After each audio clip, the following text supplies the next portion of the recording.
ቅዱስ ሩፋኤል ከእግዚአብሔር ታዞ ውጊያ ያስተማረውን አዛዜል የተባለውን እጁን እግሩን አስሮ ዱዳኤል በምትባል ቦታ የነበረችው ምድረበዳ ከፍቶ ጨለማ ውስጥ እንዳሰረው ይጽፋል።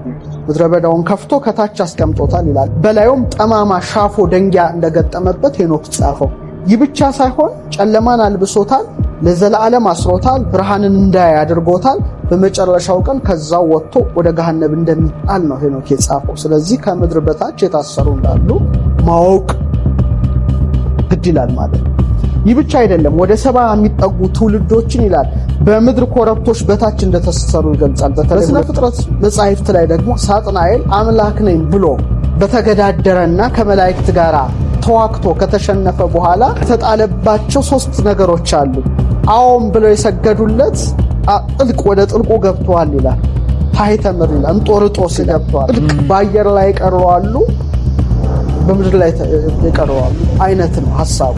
ስለዚህ የስነ ፍጥረት መጻሕፍት ምድር ዝም ብላ ሳትሆን በቀለጠ ዓለት የተመላች ብቻ ሳትሆን እነዚህንም ሁሉ መናፍስት የታሰሩባትን ቦታ ናት